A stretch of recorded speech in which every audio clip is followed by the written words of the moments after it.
Добрый день. Подумайте, про што вы хацелі яшчэ паслухаць. Сярод маіх прапаноў я вам магу прапанаваць узгадаць гістарычныя ўтварэнні на нашых землях. Паразмаўляць пра полацкае княства, вялікае княства літоўскае, рэч паспалітую. Калі вам гэта цікава. Да, это было бы очень интересно. Да, можно было. Это было бы Добра, тады мы з вами вельмі пачнем такой гістарычны цыкл, добра? Дзяржаўнае ўтварэнне на беларускіх землях, да? Таму што гэта, акунёмся ў гісторыю. А можете рассказать, скажем, про эпоху Костуся Калиновского, например? Канешне, мы калі будзем казаць пра гэта, мы з вами закранем і гэтую эпоху, канешне, але я хочу, каб мы з вами пачалі крышачку спачатку і дайшлі з вами да 21 стагоддзя.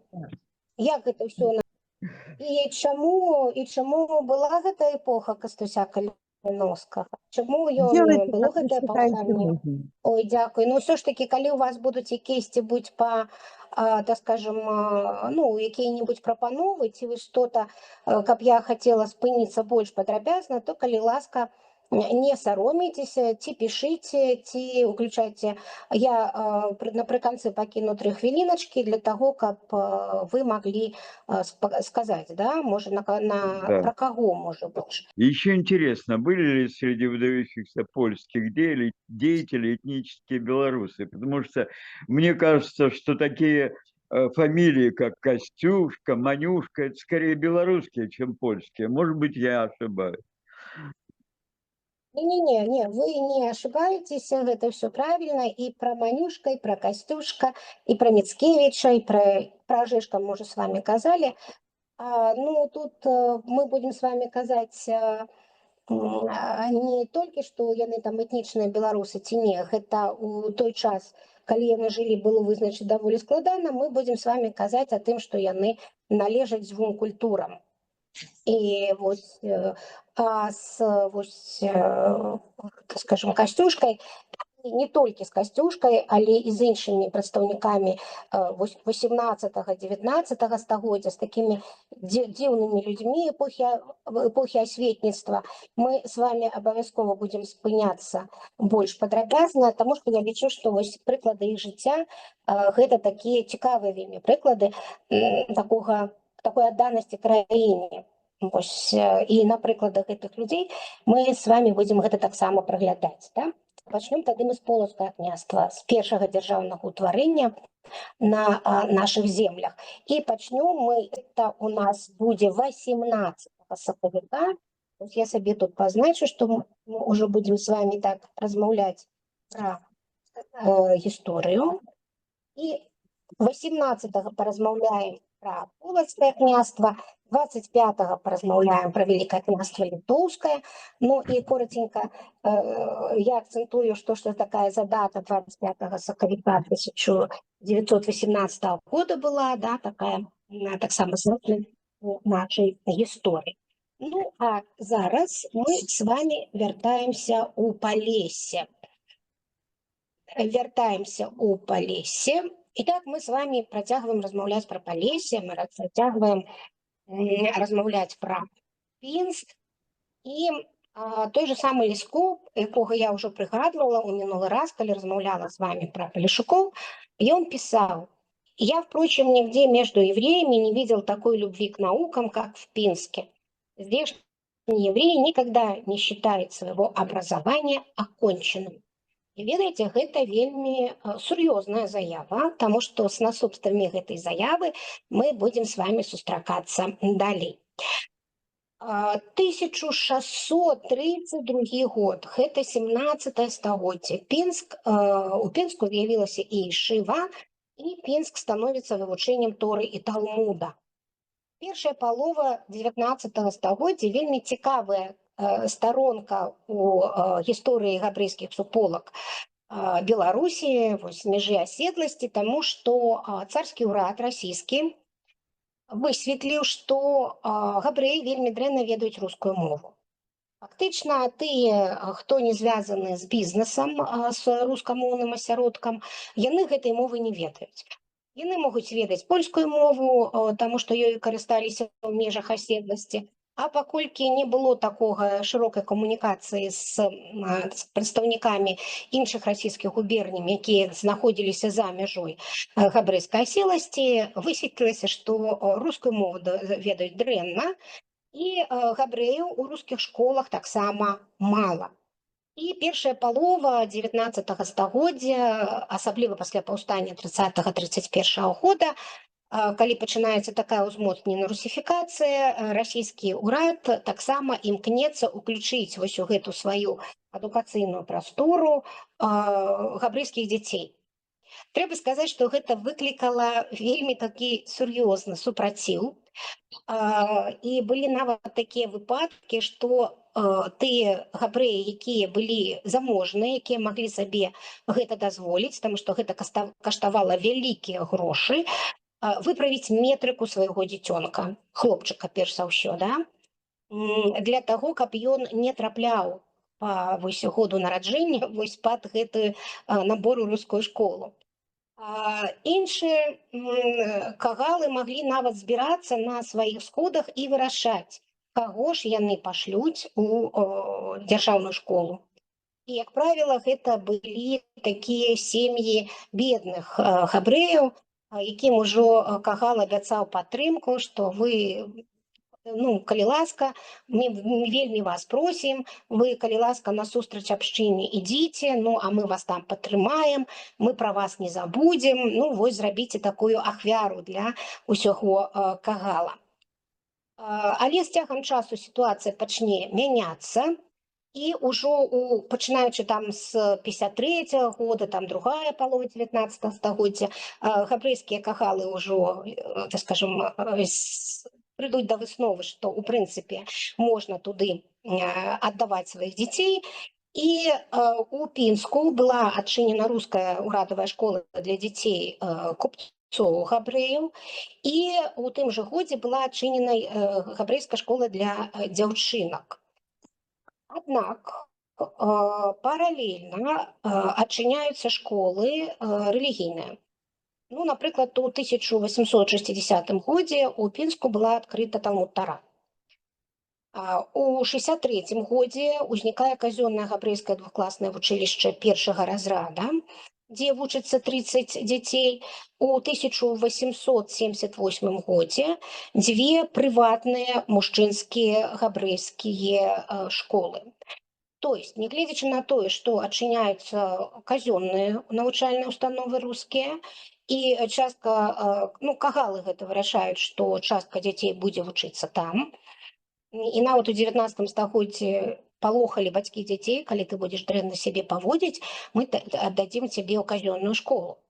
Але вось адначасова менавіта ў Пінску з развіццём прамысловасці пачынаюць адчыняцца такія спецыялізаваныя габрэйскія навучальныя установы. Вось у гэтай прыватнай габрэйскай школе, у адной школе выкладалі на іврыце, было 30 вучняў, а ў 1888 годзе гэта габрэйская рамесная школа. І ў 1895 годзе актывіст руху, таму што канец 19 стагоддзя гэта актывізацыя руха, гэта вельмі хутка ўжо з'явіцца бунт, і аддзяленні бунта будуць таксама на тэрыторыі Палесі. Так вось у 1895 годзе актывіст руху Хавей Цион Бергер, ён нават адчыніў хедер Метукан. Гэта рэфармаваны хедер. І у Пінску працавала нават вельмі цікавая суполка для распаўсюджвання асветы паміж габрэямі Расіі. АП яна скарочана называўся. І так працягвалася, так скажем, адукацыя у Пінску. Зноў жа хочу прыгадаць ліскова, што пінскі габрэй ніколі не лічыць сваёй адукацыі закончанай. І хочу зараз расказаць вам пра Лур'е. Мы с вами ведаем пінскія запалкі, да? На жаль, гэты завод зараз закрыўся. Але про Лурье мы не можем не сказать. Тому что мы уже казали, что великую роль у жыцці Пінска адыгрывала Піна і сухаходная Прыпяць, па якой адпраўляліся ўсялякія грузы, і хлеб, і сала, і лес за мяжу і на поўнач, поўдзень, юг Расіі. І яшчэ з сярэдзіны 19 стагоддзя гэта робіць Пінск такім пунктам, дзе адбываюцца буйныя гандлёвыя сделкі. І заснавальнікам адной з самых такіх заможных мясцовых дынастый гандляроў, імёны прадстаўнікоў якіх на працягу 4 пакаленняў будуць вядомы ў Пінску, Мінску, Кіеве, Вене, гэта Арон Лурье.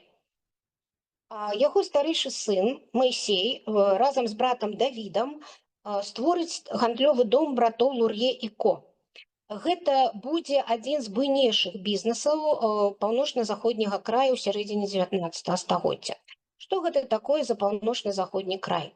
Справа ў тым, што назва Беларусь была забаронена ў расійскай імперыі, і вось гэтыя 5 губерній, якія вось былі там, аб'яднаны ў 2 генерал-губернатарства, літоўскае і беларускае, гэта Віленская, Мінская, Гродзенская, Віцебская і Магілёўская, гэта быў паўночна-заходні край. Зноў жа кажу, назва Беларусь у той час яна афіцыйна была забаронена.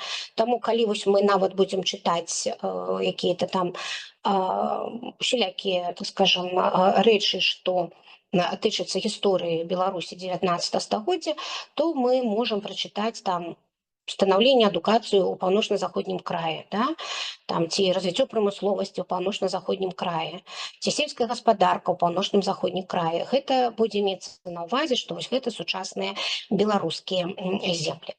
Так вось, старэйшы брат, сын Арон Майсей, разам з братам Давідам стварае вось гэты гандлёвы дом братоў Лурье і кампанія.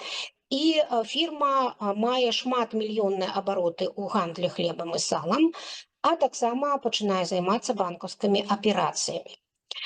Майсей, ён укладвае у асабістыя праекты, ён пачынае адкрываць прадпрыемствы, гэта былі маслабойні, млыны, мельніца. А 1880 годзе ён адчыніць невялікую фабрыку па вытворчасці кляновых сапожных цвікоў. І вось заведваць гэтай фабрыкай ён паставіў свайго сына Александра. Гэтаму Александру было на той час 17 гадоў. І у пачатку 90-х гадоў 19 стагоддзя бацька памірае, і вось гэты Александр і яго брат Леапольд і іншыя браты, якія засталіся, вось ім дастаўся гэты бацькоўскі бізнес. І яны утвараюць таварыства братоў вось гэтага Александра і Леапольда Лурье, і потым яны яшчэ раз гэта зацвердзяць, і, мы можам сказаць, пралангіруюць гэта сваё таварыства да 1916 года. І імя Александра Лурье пачынае набываць вельмі вялікую папулярнасць з сярэдзіны 90-х гадоў 19 стагоддзя. Ён рэарганізуе бацькоўскі бізнес, ён замяняе абсталяванне на шпілечнай фабрыкі, а у новых цэхах, якія ён пабудуе, ён начне вельмі незвычайную справу у расійскай імперыі таго часу. Ён з палескай альхі пачынае рабіць фанеру, фанерныя лісты.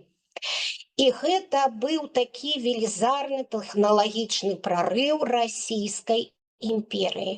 Ён быў першым у гэтым. У 1896 годзе на галоўным аглядзе інавацыйных дасягненняў імперыі у всерасійскай прамысловай і мастацкай фабрыкі ў Ніжнім Новгарадзе, вось гэтая медаль, яны даюць яму бронзавую медаль. А праз год, у 97 годзе, Александр Лурье атрымоўвае і асабістую ўзнагароду, шыйную залатую медаль на на Станіслававай ленце за усердзе. Вось вы бачыце гэты медаль. Трэба сказаць, што ў расійскай імперыі існавалі медалі для хрысціян і нехрысціян. Вось, а вось гэтую медаль за усердзе выдавалі аднолькавую для хрысціян і нехрысціян. А вось Анну выдавалі розна, і мы хутка аб гэтым з вами будзем размаўляць. У канцы 19 стагоддзя на двух фабрыках, ужо якія працуюць у Пінску, вось, прынамсі, вось гэты домік, вось гэта дом Александра Лур'е. І як мы з вами бачым, ну, такі даволі, скажем, сціпленькі. Так вось, гэтыя прадпрыемствы, два прадпрыемства, гэта буйнейшыя прадпрыемствы, якія набіралі рабочых і плацілі падаткі. 314 чалавек і 161 тысяча рублёў – гэта абарот. Сапожныя цвікі яшчэ фарміруюць асноўныя аб'ёмы, але суступаюць вельмі хутка фанеры. Таму што фанера, зноў жа кажу, гэта было адкрыццё. Фанерная фабрыка пачынае выпуск яшчыкаў, каробак, бачонкаў для соды, вінаграда і фарбаў. І ў 1903 годзе выводзіцца на рынок і гэта пераварот і фурор у мебельнай прамысловасці клееная фанера Тобал, якую і вынайшаў Александр Лур'е. І вось гэтая клееная фанера Тобал, яна мела велізарны поспех у венскіх мебельшчыкаў. Тых, хто робіць вось гэтую знакамітую венскую мэблю, знакамітыя венскія стулья. Вось гэта фанера Тобал Александра Лур'е. І Александр Лур'е адчыняе прадпрыемства ў Вене, таму што там яна была зноў фанера вельмі запатрабавана, і узначальвае вось гэтае прадпрыемства ў Вене. І ўжо перад пачаткам Першай сусветнай вайны працуе 460 чалавек, а аб'ёмы вытворчасці да 500 тысяч рублёў, 500 000. На тыя грошы гэта быў велізарны бізнес. Пасля пачатку Першай сусветнай вайны браты апынуцца на тэрыторыях дзяржаў, якія будуць ваяваць паміж сабой. Гэта Расія і Аўстра-Венгрыя. Пінск у 1915 годзе будзе акупаваны германскімі вайскамі, якія у 1917 годзе зробяць папытку рэквізіраваць гэтыя прадпрыемствы. А пасля Рыжскага мірнага дагавора, каб ужо закончыць гэтую гісторыю, фанерная фабрыка і фабрыкі таварыства браці Лур'е Александра, і вось мы бачым, вось бачыце гэта таварыства браціў Л і Ал Лур'е, ўсё ж такі пачне працаваць і будзе працаваць да 1939 года. У 1939 годзе фабрыка будзе нацыяналізавана. У часы Вялікай Адчыннай вайны яна будзе разбурана, і ўжо пасля вайны будзе адноўлена як Пінская фанерна-спічачны камбінат і стане такой потым галаўной пляцоўкай холдинга. Вось такая цікавая фабрыка. А што ж у нас далей адбываецца у Пінску з Пінскам, якая у іх далей гісторыя? Трэба сказаць, што для 19 стагоддзя у Пінску, я ўжо казала, былі сіяністы і бундаўцы. Сіяністы Пінска выбралі у якасці дэлегата на сіянісцкія кангрэсы Вейцмана. Мы запомнім з вами гэта імя. І ў канцы 19 стагоддзя стваралі сучасныя хедеры, якімі руководзіў Цавейцон. І у 1888 годзе у Пінску з'явіцца Пінскі габрэйскі тэатр.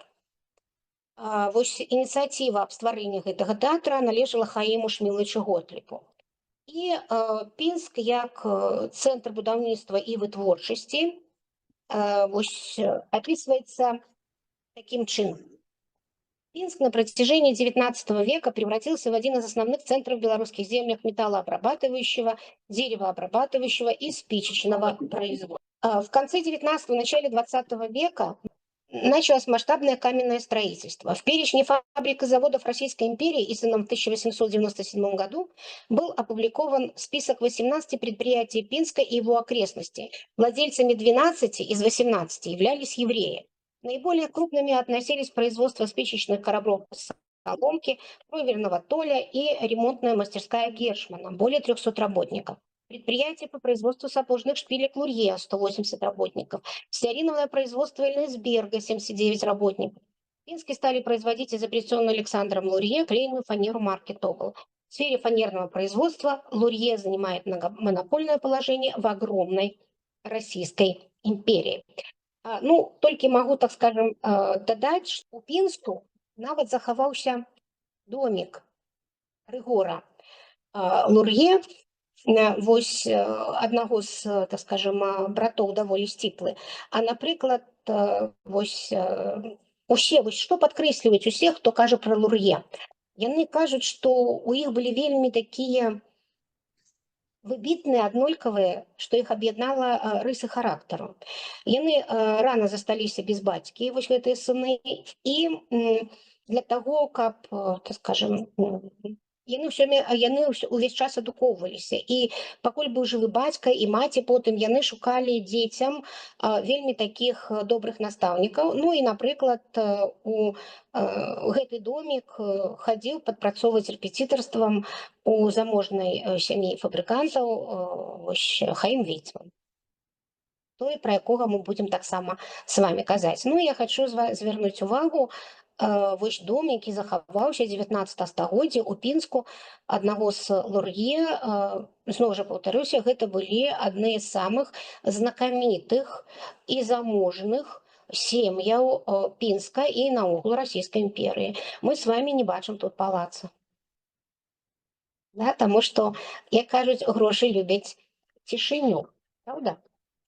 Вось. І гэта, канешне, мы не можем гэтым не ганарыцца.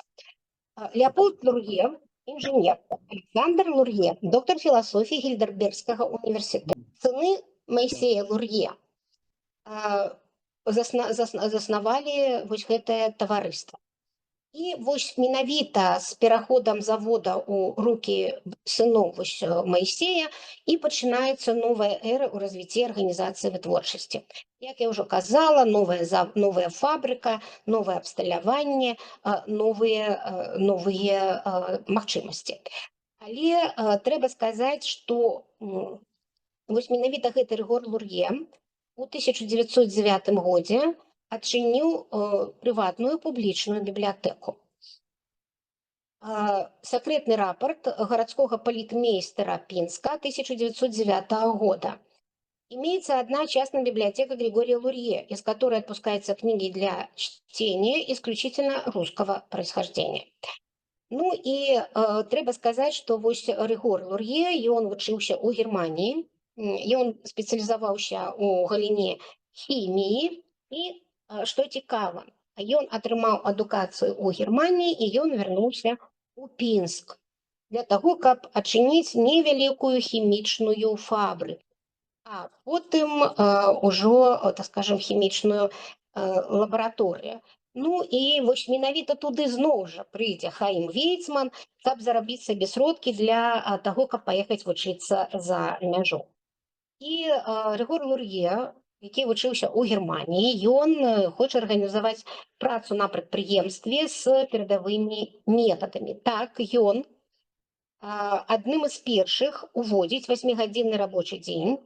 На яго заводзе па вытворчасцю алея, гэта растительное масло, 24 гадзіны працаваў бесперапынна завод, але працавала 3 смены рабочых. І шмат грошаў Рыгор ахвяраваў на развіццё габрэйскай адукацыі і культуры ў горадзе. Ён аказваў фінансавую падтрымку вось гэтаму узорнаму хедеру, першаму ў горадзе габрэйскаму клубу, бібліятэку, чытальнай зале. Што рабілі на фабрыкі Рыгора Лур'е? Соду, суперфасфат, фарбы. Конец 90-х годов 19 стагоддзя 20 тысяч пудоў на 56 тысяч рублёў. І Рыгор Лур'е быў адным з прыхільнікаў руху Хавейцыон, і як менавіта дэлегат гэтага руху ён удзельнічаў у першым сіянісцкім кангрэсе. Калі ён вярнуўся ў Пінск з гэтага кангрэса, ён арганізаваў сіянісцкі гурток і стаў яго старшынёй. На другім кангрэсе сіяністаў Григорій Лур'е прыняў удзел у складанні рэзалюцыі, у якой заклікалі да проста тэрміновага ўтварэння каланіяльнага банка.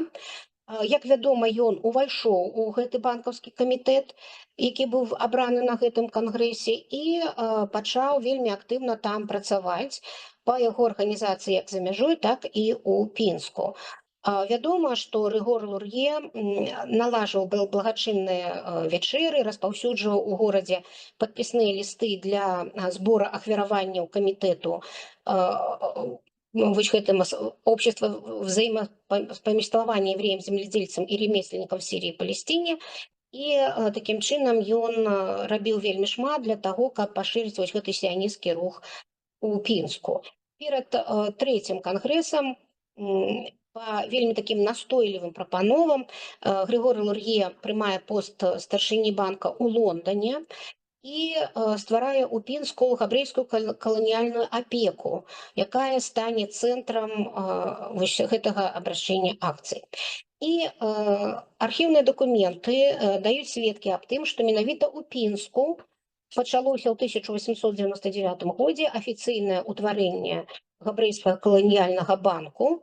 І зноў жа гэта мы ведаем з сакрэтнага данесення пінскага полицмейстера 1899 года. 23 февраля председатель кружка сионистов, купец Григорий Аронович Лурье и член палестинского общества, существующего в Одессе, Моисей Исаевич Элиасберг, у нотариуса Хижникова совершили доверенности на имя доктора теологии Моисея Гастера, живущего в Лондоне, и доктора-адвоката Осера Кокиша, живущего в Вене, на учреждение в Англии по местным законам еврейского акционерного колониального банка для операций в Сирии и Палестине с основным капиталом в 2 миллиона фунтов стерлингов. Серьезная сумма. Доверенности совершены как от купцов Лурье и Элиасберга, без упоминания о тех положениях в кружке сионистов, причем готовый банк доверенности прислан на английском языке с переводом на русский, засвидетельственным русским консуле з Лондона. Ну, вось такая вельмі сур'ёзная рэч, вельмі сур'ёзны банк, да, вось габрэйскі каланіяльны банк, офіс у Лондоне, гэта ўсё дастаткова сур'ёзна. Лур'е вяртаецца з кангрэсу, праводзіць актыўную працу па продажу акцый гэтага габрэйскага банка, і на гэта, канешне, адразу рэагуе ўрад. У кастрычніку 1903 года мінскі губернатар патрабаваў ад паліцыі Пінска заняцца гэтай справай, на якой падставе Лур'е прадае гэтыя акцыі, і прымушаюць Лур'е спыніць гэтую працу. То есть яны прымушаюць Лур'е даць падпіску аб спыненні актыўнай сіянісцкай працы. Но ён падпіску даў, а працу, так скажем, не зусім спыніў, таму што ён прадстаўляў сіяністаў Пінска на 7-м кангрэсе ў жніўні 1905 года і нават ездзіў аж на 11-й кангрэс, які быў у 1913 годзе. Сын Григорія Лур'е Ісак, які нарадзіўся ў 1890 годзе ў Пінску, ён спачатку атрымаў пачатковую адукацыю дома, як усе дзеці заможных габрэйскіх сем'яў таго часу, а потым ён паступіў у Пінскае рэальнае вучылішча, пра якое мы ўжо казалі, дзе вучыўся раней Хаім Вейцман, і усе яго браты з вось гэтага сямейнага клана Левіны, Лур'е, Элиасбергі. І ў 17 гадоў ён паспяхова, вось Ісак, закончыў гэтую вучэльню. І цікава, што ў 1910-11 годах у Пінску стала выходзіць газета «Пінскі лісток на рускай мове. І адным з гэтых рэдактараў, было 3 рэдактары, быў і Ісаак Лур'е. І менавіта тады ён зрабіў такія свае першыя крокі ў журналістыкі. І вось менавіта гэты пінскі лісток ён прадэманстраваў, што у хлопца ўсё ж такі ёсць талент публіцыста. Вось такія разнабаковыя, цікавыя клан Лур'е. У 1914 годзе 54 прадпрыемства вось у Пінску. 49 гэтымі прадпрыемствамі валодалі габрэяў. І працавалі на гэтых прадпрыемствах у асноўных таксама габрэі. Мы не можам сказаць, што гэта былі буйныя прадпрыемствы. Там працавала меней 1000 чалавек, але колькасць іх таксама ўражвае. Якая ж была самая буйная фабрыка Беларусі таго часу? Самая буйная фабрыка Беларусі таго часу – гэта тутунёвая фабрыка братоў Шарышэўскіх у Гродна. Тутунёвая – это табачная фабрика. Яна была адчынена ў 1862 годзе, і там працавала 1500 рабочых. І гэта было самае буйное прадпрыемства на Беларусі. Ну і вось глядзіце, 54 прамысловых прадпрыемства, 49 уласнікі габрэі. Колькі было габрэяў у Пінску перад пачаткам Першай сусветнай вайны? 28 063 чалавекі. Лічба, але што яна нам кажа? Але калі я дадам, што гэта было 72,5% ад усіх жыхароў Пінска, то гэта, вось гэтыя 28 063 чалавека пераўтвараюцца вельмі важкі адсотак, у важкі працэнт. Зноў жа паўтараюся, да пачатку Першай сусветнай вайны 72,5% жыхароў Пінска былі габрэі. І Пінск перад пачаткам Першай сусветнай вайны адзін з цэнтраў руху, якое называецца Хавейцон. Гэты рух развіваецца пад кіраўніцтвам равіна Фрыдмана. Ён быў членам прэзідыума катавіцкага з'езда. Калі пачалася Першая сусветная вайна, шмат габрэяў выехалі з Пінска, а некаторых габрэяў, так скажем, выселілі з месцаў пражывання, таму што стваралася такая зона. Мы с вами памятаем, што ў гады Першай сусветнай вайны пасля свінцянскага прарыва нямецкага фронт усталюецца па лініі Звінск, Паставы, Баранавічы-Пінск і будзе такім, у прынцыпе, да перамоў брэсцкіх 1918 года. І вось гэтая лінія фронта, яна прывяла да таго, што стварылася зона адсялення. І калі вось лінія фронта праходзіла праз Пінск, то, канешне, вось пэўную частку габрэйскага насельніцтва проста выселілі з гэтай зоны, і лёс іх быў, так скажем, сумны. У 1919 годзе пачынаецца польска-савецкая вайна, Юзеф Пілсудскі, у гэтым плане яны, так скажем, мэтанакіраваныя, аднаўленне Рэчы Паспалітай у межах 1772 года. Вось, і фактычна ў 19 годзе, скажем, час польскага наступлення, і да 1919 года Пінск у складзе Другой Рэчы Паспалітай. І тут пачынаюцца трагічныя старонкі гісторыі, таму што ў 1919 годзе па абсалютна надуманым абвінавачваннем былі забіты 35 свядомых габрэяў Пінска. Гэта адбылося ў пачатку красавіка. Аднак, вось, ну, гэта такая вельмі трагічная, вельмі сумная старонка ўсёй габрэйскай пінскай абшчыны. Перад падпісаннем Рыжскага мірнага дагавора і пасля, ну, у 21 годзе, вось калі перад Першай сусветнай вайной 28,63 чалавекі, да, 28 063 чалавекі жыло габрэяў у Пінску, то у Пінску у 1921 годзе 17 513 чалавек. Аднак адсотак габрэйскага насельніцтва у параўнанні з усімі астатнімі узрос. Гэта было ўжо амаль 75%.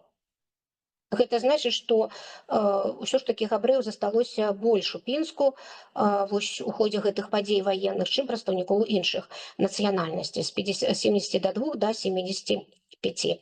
А у 1939 годзе у Пінску жыло 20 200 габрэяў. У горадзе дзейнічалі розныя партыі і палітычныя рухі, дзейнічалі розныя школы.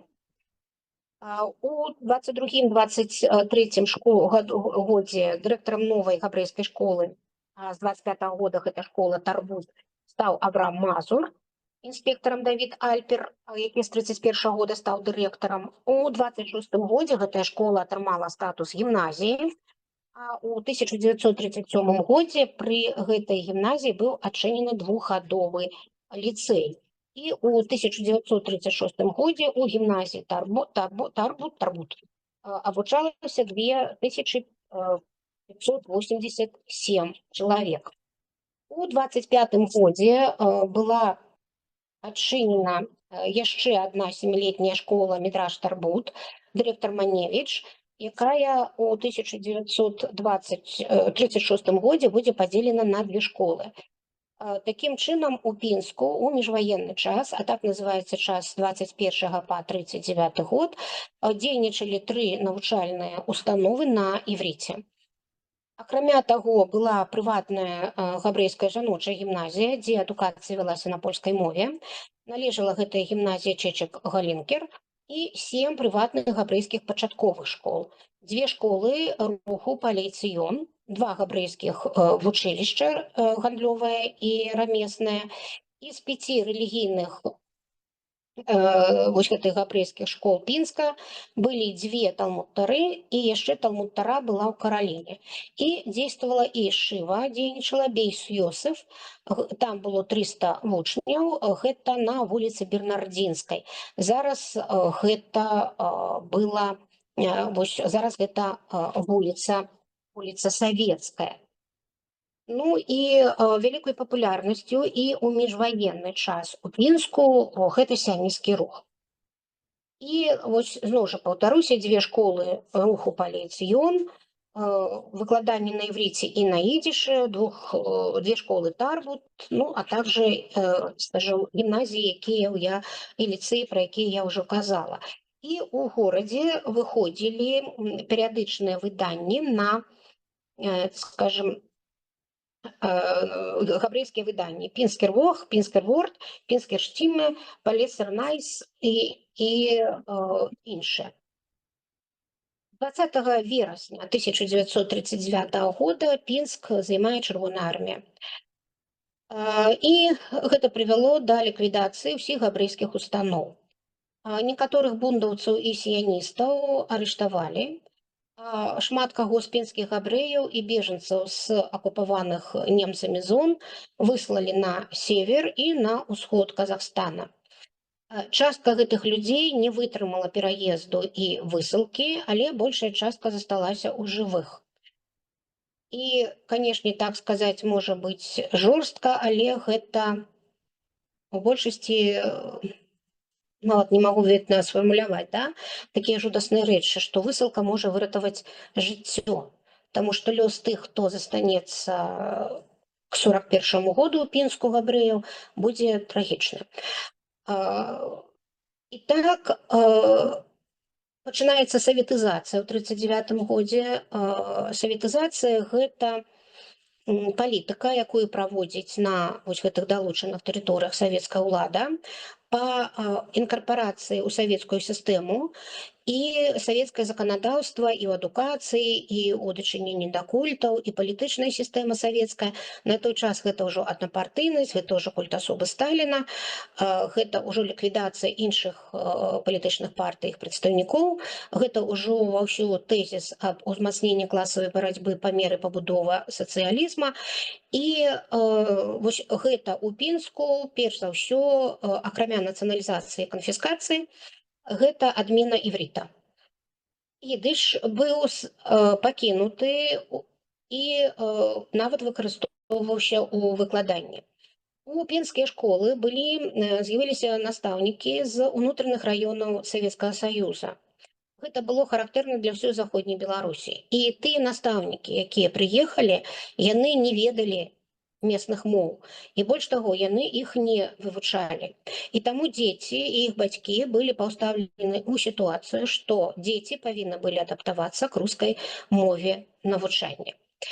І адразу ўзнік вельмі сур'ёзны дэфіцыт кадраў настаўнікаў, да, таму што далёка не ўсе настаўнікі засталіся на сваіх месцах. І для таго, каб ліквідаваць вось гэты прабел, гэтую яму, у Пінску пачалі рыхтаваць гэтыя кадры, было адчынена педвучылішча. Перад 1941 годзе колькасць габрэйскага насельніцтва Пінска павялічыцца. Гэта будзе звязана з тым, што часткі бежанцаў удалося з акупаванай гітлераўцамі Польшы даехаць да Пінску. І прыкладна 2000, то есть 22 тысячи габрэяў жыло перад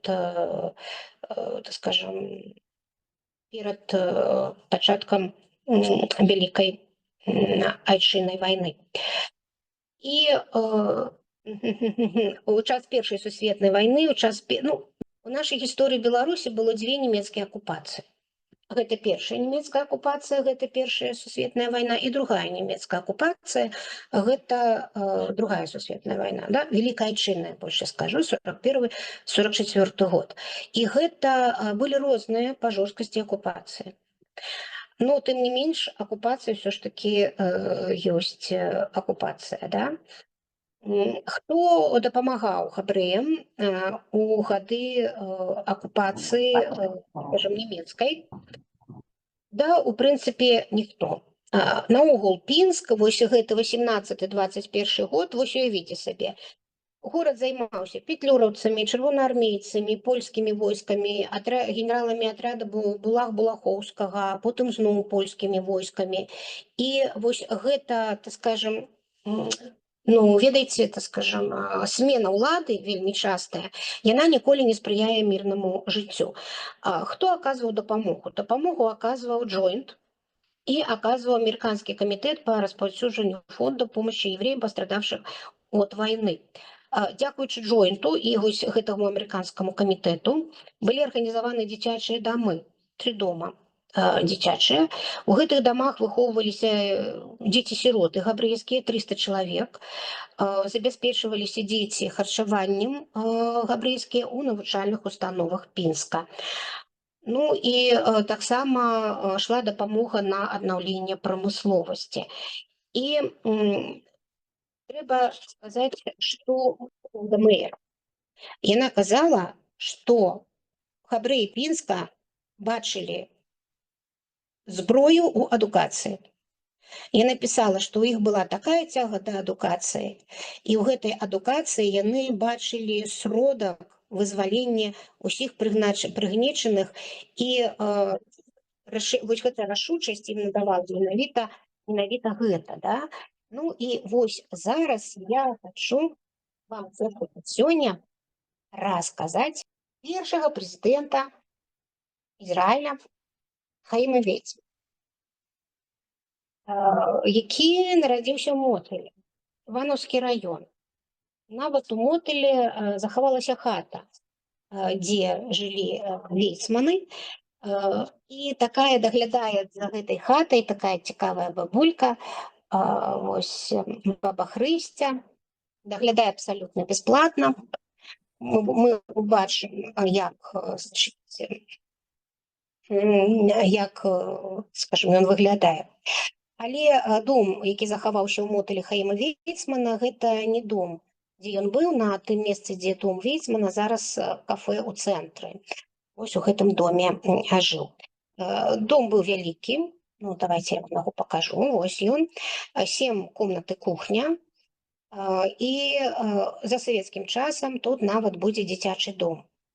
А потым дом расфарміравалі, і у гэтым доме пачаў жыць былы дырэктар дзіцячага дома, і ён трэць хаты пакінуў для сябе, траціну, астатняе перавёз сюды. Вось мы з вами бачым бацькоў, значыць, давайте я вот так вам, можа вам відаць, Эйзер і Рахель Вейцманы. І, між іншым, маць Хаіма Вейцмана нарадзіла 15 дзяцей. І вось менавіта у Мотыле нарадзіўся ў 1874 годзе чалавек, дзякуючы якому на карце свету з'явілася цэлая краіна. Хаім Вейцман быў трэцім сынам у сям'і чалавека, які займаўся сплавам лесу, і домахазяйкі. Самі бацькі былі не мотыльскія, а яны прыехалі ў Мотыль. І у отца Хаіма, Эйзера Вейцмана, у падпарадкаванні было 50-60 жыхароў Мотыля.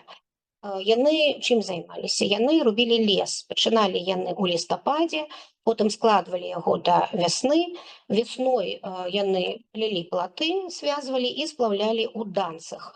І на гэтых платах лета праводзіў і сам Хаім. Як усе сцвярджаюць, Эйзер Вейцман быў вельмі начытаным і разумным па тым часам чалавекам. Сам Хаім называе ў сваіх мемуарах яго сапраўдным арыстакратам. Трэба сказаць, што Эйзер быў адзіным з габрэяў, каго выбралі старастай Мотыля.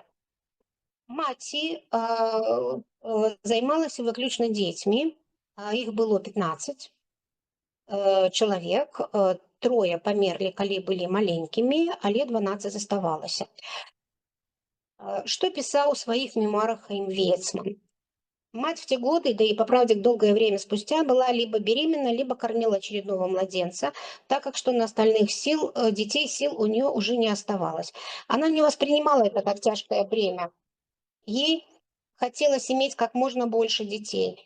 И она рожала их с большой радостью с 17 до 46 лет. Апошняга дзіцёнка яна нарадзіла 46 лет. І калі ўжо Хаім Вейцман будзе вучыцца ў Пінску, ён збірае капеечкі для таго, каб падараваць маме падарунак, а гэта дзіцячая люлька. Замест старой падараваць новую дзіцячую. Хата і маленькі Хаім. У часы дзяцінства Хаіма Мотыля было каля 200 габрэйскіх сем'яў. Жылі яны ў цэнтры, але асобна ад мясцовых. Па ўспамінах самого Вейцмана габрэі імкнуліся, трымаліся бліжэй друг да друга, нават у адкрытых месцах. Маталяне прыгадваюць, што габрэі казалі «бы німцы», то на ідыше. Габрэі, у сваю чаргу, апісвалі мову маталян, жыхароў Мотыля, як загадачны дыялект рускага, паляшуцкая мова. И вот тое, что кажа вот эта баба Христя. Я помню из детства, что они жили с нами дружно, не ссорились. Я маленькая, но в то время за мацой к ним бегала. Ох, и вкусная она была у них. Но завидовали им, они богато жили, вспоминая баба Христя, и снова переходит на Мотильський. Бо вони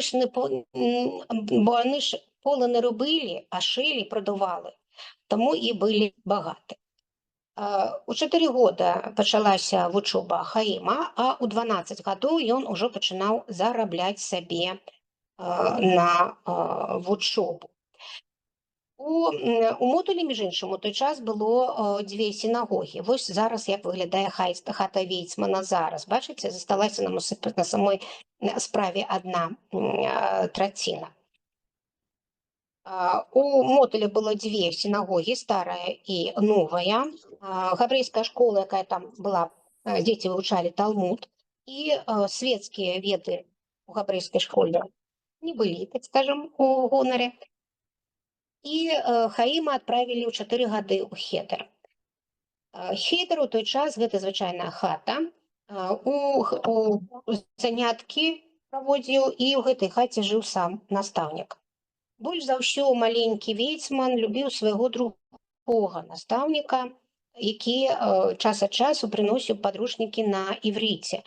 Яны яго тайком чыталі і абмяркоўвалі. І вось калі Хаіму споўнілася 11 гадоў, Вейцманы пераехалі ў Пінск. Для хлопчыка, які вырас у невялікім Мотылі, Пінск гэта быў велізарны горад. І ён потым прыгадваў, што нягледзячы на тое, што Моталь і Пінск яны знаходзяцца не так далёка адзін ад аднаго, розніца па культурнаму ўзроўню была астранамічная. У Пінску Хаім паступае ў гімназію.